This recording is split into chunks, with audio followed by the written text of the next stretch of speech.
कहते हैं रात के वो लम्हे जब खामोशी भी बातें करने लगती है और चांदनी ठंडे पानी की तरह जमीन पर बहने लगती है। उस रात पूरा गांव सो रहा था, मगर एक छोटी सी खिड़की अब भी जाग रही थी। वहां 8 साल की नन्ही लैला अपने बिस्तर पर लेटी थी, छत को देखती हुई, जैसे उस पर ख्वाब टंगे हों। उसकी आंखों में गुलाबी, नीलमी और सुनहरी रंगों से बनी परियों की दुनिया झिलमिलाती थी।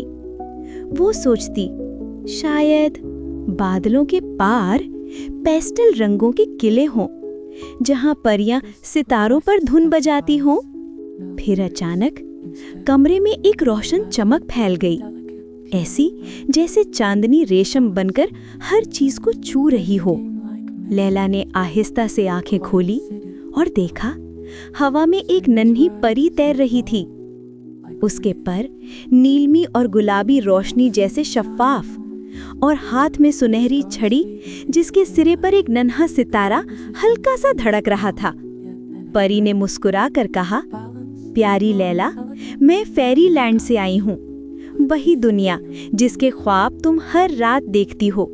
क्या तुम मेरे साथ चलना चाहोगी? लैला ने बिन कुछ कहे आहिस्ता से सर हिलाया। अगले ही लम्हे उसका जिस्म रुई की तरह हल्का होने लगा। एक नर्म सफेद बादल उसे और परी को लेकर आसमान की तरफ बढ़ा, खामोश, हिलता हुआ, सितारों के बीच से गुजरता हुआ। नीचे गांव एक नन्हे नुक्ते की तरह रह गया था, और ऊपर नीले पुदीने के सब्ज और जामुनी धुंध ने आसमान को ख्वाब बना दिया था। बादलों के पार एक वादी नजर आई, जहां हवा में चमेली और मीठे नींबू की खुशबू घुली हुई थी। घर मशरूम्स जैसे गोल और नर्म, छतें हल्के जामुनी और सब्ज रंग की, दरख्त गुलाबी और पीले तने लिए खड़े, और उनके फूल हवा चलते ही धुनें बजाने लगते। बाग में नन्ही नन्ही परियां उड़कर आईं। उन्होंने लैला के गिर्द घेरा बनाया और चांदी जैसे पर हिलाते हुए रक्स करने लगीं। परियों ने लैला को सिखाया कैसे चमकदार खुशबू भरे बुलबुले बनाते हैं, जो आसमान की तरफ उड़ते, फिर सुनहरी बारिश बरसाकर टूट जाते। लैला हंस रही थी, दिल बादल जैसा हल्का और आंखों में सितारों जैसी चमक। लेकिन जब आसमान पर नारंगी रोशनी उतरी, तो परी आहिस्ता से उसके पास आई। उसने कहा, लैला, सुबह हो गई है, अब तुम्हें वापस जाना होगा।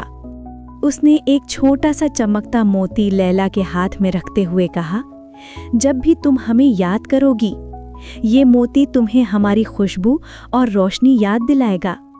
चंद ही लम्हों में लैला वापस अपने बिस्तर पर थी। कमरा खामोश था, सब कुछ वैसा ही था। उसने हाथ देखा, मोती नहीं था, मगर उंगलियों पर फूलों की खुशबू बाकी थी, और दिल में एक नर्म रोशन याद जो कभी मिट नहीं सकती थी। ख्वाब हमेशा सिर्फ ख्वाब नहीं होते, कभी कभी वो दूसरी दुनिया का दरवाजा होते हैं,